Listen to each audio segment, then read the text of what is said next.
Welcome back to Beautifully Imbalanced. I am DaShay Carter, and today we're going to talk about grieving. We're going to continue the grieving series.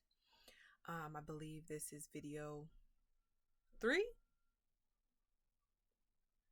4, because there was a general video and then there was 2 grieving videos. So now this is video 4, I believe. Correct me if I'm wrong in the comments. Go ahead, tell me. Before I dive in, I want to encourage you all to go check out my website, carterlovellc.com. I create clothing items that are centered around self-love. So every collection has a deeper meaning for me, and it's symbolic, and it's something that can help you as well. It started with love your body every step of the journey. Then it went to I'm not for everyone. My current favorite one is big. If you've watched the podcast, you know I had a really bad habit of shrinking myself in the past, and the big reminds me to be big, beautiful, bold, and who I am. That's who I am. I'm loud. I have a big personality. I have big dreams, big goals, big ambitions, and so that's who I am. So go check that out, and let's dive in. So I jotted down a few things earlier because I was sitting here like, what am I going to do the podcast about today? And I was thinking about what I'm currently going through and what I'm healing from, and different ways that I've been healing from it. And since it's fresh, very, very fresh and raw, I felt like this would be a good topic to talk about, because it's something that, with more questions from you, but also as I heal and grow through this, I feel like it's something that I can continue to teach. So if you're actually going through a breakup, whether that's a friendship or a romantic or a business, then we can heal together, honey. So grieving old relationships, grieving exes, grieving your past relationships. One of the biggest things for me was accepting my role. I had to accept the role that I played in my suffering. You know, I know you guys have heard that quote, but it's real. You have to look in the mirror and really accept what you did. Not just what you did, but what you allowed, what you accepted. Those times where you talked yourself out of standing up for yourself, and then it became a habit, and then you just let these people walk all over you. The times where you ignored the red flags. The times where, those were the big things for me. It was talking myself out of standing up for myself, and then those became habits, from me, the habit of me not standing up for myself, but then also the habit of the person treating me that way, because I then taught them that that's how they were supposed to treat me. That's how I want to be treated. That's the acceptance. And then ignoring red flags was a big one for me. I ignored the red flags because I wanted that attention, that love that I was currently getting, and it wasn't real. Because if I'm being true to myself and I'm being honest, then I wouldn't have been getting it from them.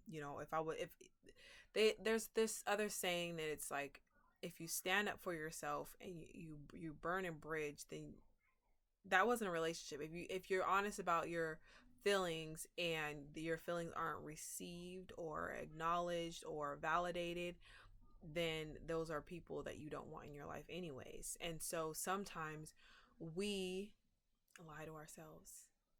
We talk ourselves out of standing up for ourselves because we want that immediate attention and care that we're getting. And so that was the biggest thing for me, was to accept my role. And I had to look for it, because of course we're going to tell ourselves him, she, it's all on them. And no, we played a role in some of that. And so I had to. The biggest thing was shrinking. That was my biggest thing. I shrunk.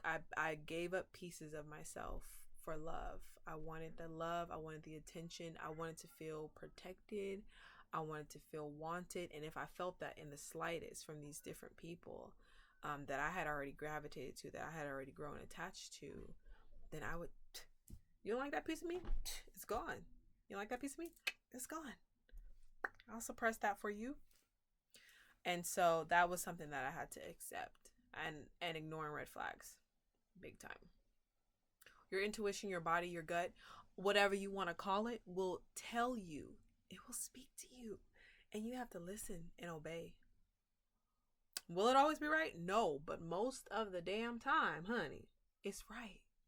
It's right. And if you think it may be wrong, bring it up. Just bring it up with the person. It doesn't hurt to have a conversation about what you might be thinking, about what you might have anxiety about. I'm very honest with whoever I become involved with. I lay it all out there. This is me, honey. Okay, let's move on.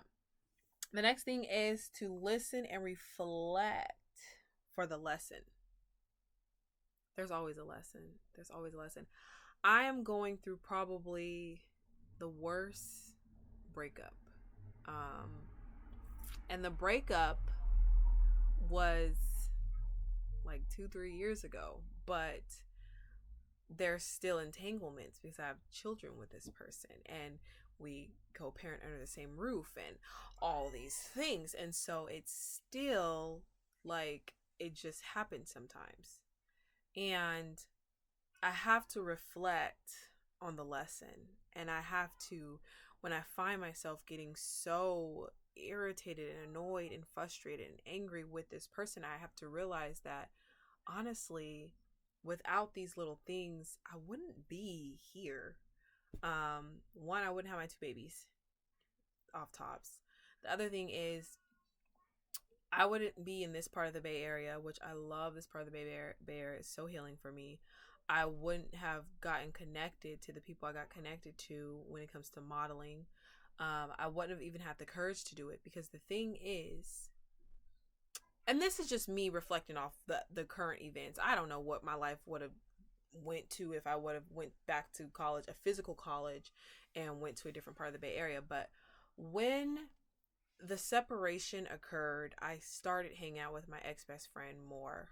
And that is when I did my very first photo shoot, which caused me to make my model Instagram, which then got me noticed by a Bay Area model, which then got me more connected. And then here we are. Yeah. So all of these little things happened, you know, and so I take the silver lining, I take the lesson, and I go. And I always remind myself when the bad stuff creeps in, or when I get upset about what's going on right now, I always look for the lesson. I look for it's nobody's fault. We both played a role. Both still playing a role. You know what I mean? And so that's the other thing. Take responsibility, look for the lesson. Because the thing is, it makes it for me, it's easier to move on when it's like I'm not just, oh, it's their fault. Okay, what did I do? How can I grow and heal? Where's the lesson? That's the other thing. Where's the lesson? How can I apply this to my life so I don't do this again? Or how can I look for my blessings? Because like I said, I have 2 babies. I was in a previous marriage, didn't get no babies out of that marriage, and I didn't want to be having all these different dudes or these different marriages. People don't ask for this shit. It just kind of happens, especially when you're young and you're doing the things and you're picking people out of trauma. My trauma picked these relationships, and I allowed it to, because I didn't heal the way I thought I was healed, and I wasn't. So those were my lessons. And the biggest thing, the reason why I relearned this lesson, because the lesson I learned with in this relationship and the relationship with my ex-best friend, her, a lot of the lessons are lessons that I relearned. And the biggest lesson was to be me. I shrunk myself in all 3 of those, both of the marriages and my relationship with my best friend.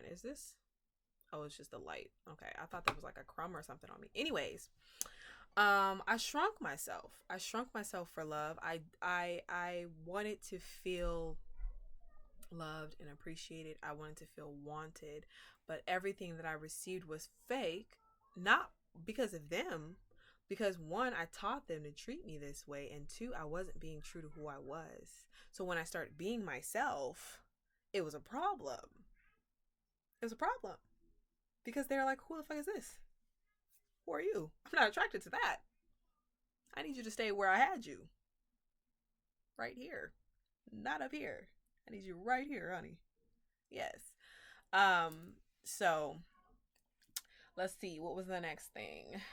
Acknowledge why the person acknowledge why the person needed to be let go. Or why you needed to be let go. Because sometimes it's us. Sometimes it's us. Sometimes we haven't reached the level of healing and we are the problem. Unfortunately. And I acknowledged that in the ending of my last friendship. I acknowledged that there was a lot of stuff that I held on to for years because I wasn't healed enough to say something. Because I would convince myself, I said, you know what? She's saying that because she cares. Or, she's just protecting me. Or like little stuff like that. Or I would be like, oh, she doesn't show up for me in this way that I want her to, but she shows up for me in these other ways. And so I'd make excuses for people. I made excuses for people instead of talking it out with them, instead of having those conversations, those difficult conversations. We work those up. We'd be like, oh, I need to talk to you. And then there's so much anxiety that the conversation doesn't happen, and it gets put off, and then it gets put off, and then it seems bigger than what it really is. And all you need to do is have a simple conversation. It don't even be that deep, honey. It don't. But we make it hard. We make it difficult, and it doesn't have to be. And the biggest thing I remind myself too is like, this person is a human being. They're human like I'm human. They make mistakes like I make mistakes. They have feelings. My feelings are valid. Their feelings are valid. We may not agree with them, and the feelings may not be law. It could be a misunderstanding, but the feelings are still valid and they still should be shared. And so it's important to share them. It's important to feel them.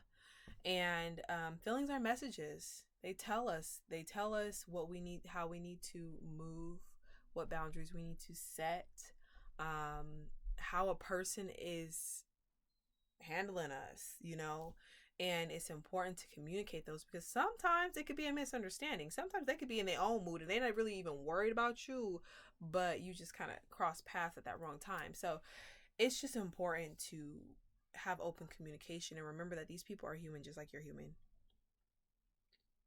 They don't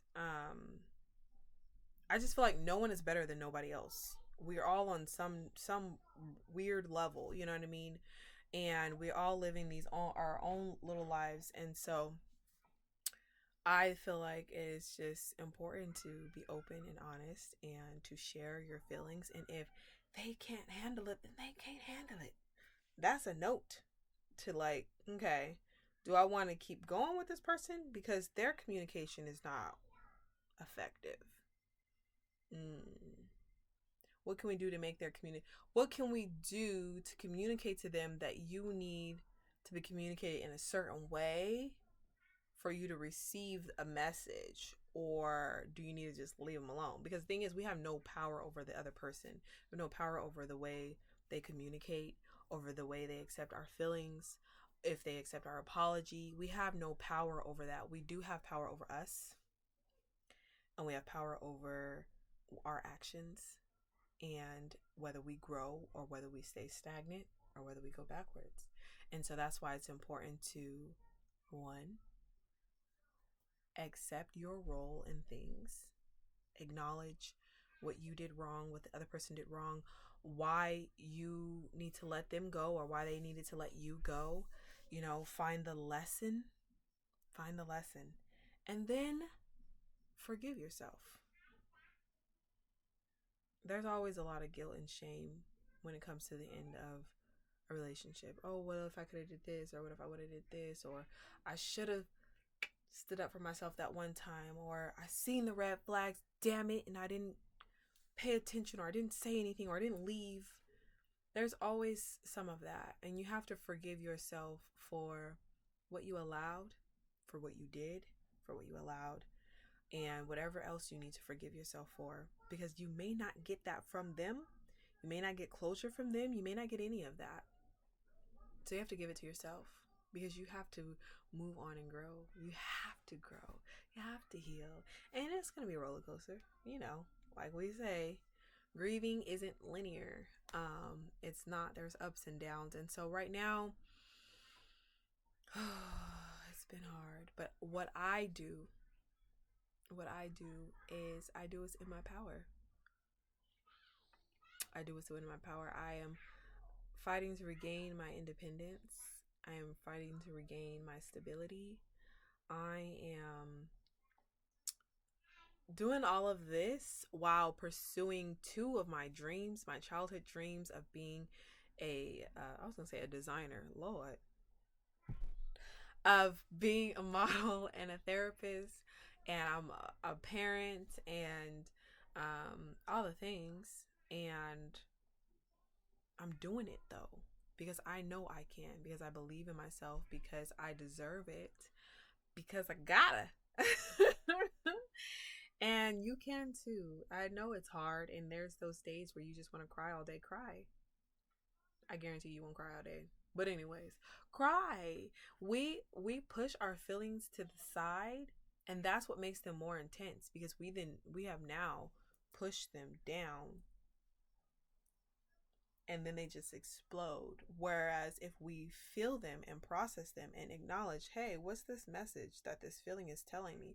Then we're able to move forward. So then when the next feeling comes, we're able to process that and move forward. Whereas when you suppress them, you're suppressing anger and disappointment and sadness. And then it explodes all over the place, and you're like, what the fuck? I don't even know why I feel like this. Yeah, you don't know why you feel like it, because you didn't process it when it happened the first time. You decided to push it down, and then you added another feeling. You added another, add another. And it just becomes a mask, and then before you know it, you're not happy because you pushed all these feelings down. So feel your feelings. Allow yourself the opportunity to heal. And it's hard. It's hard. If you're like me, I'm very passionate and highly empathic. And so feelings are so consuming. And so I have to really I remember though, I've come a long way. I remember when I used to be like, I don't have time to cry right now. Let me get this shit done. Bitch, you can cry while you're working. What you mean? But really though, feel your feelings, and however you need to do that. I've gotten really big on audio journaling. It's better than communicating with somebody else. I'm not even gonna lie, because listen, people be interrupting, then they want to tell, girl, I told you, and and ain't got time. Let me say my piece, and then let's go. And because I've done it so much, and because I started with my affirmations, but I started with my affirmations, and so now when I audio journal, it'll start off with me venting, and then I'll find the lesson in the conversation, because I'm processing it now, because I have the time to hear myself instead of hearing somebody else. So then I process it, and then the affirmations come to me. What's some affirmations we can use for this? And then the affirmations come to me, and then before you know it, I'm speaking life back into myself, and I'm ready to go, baby.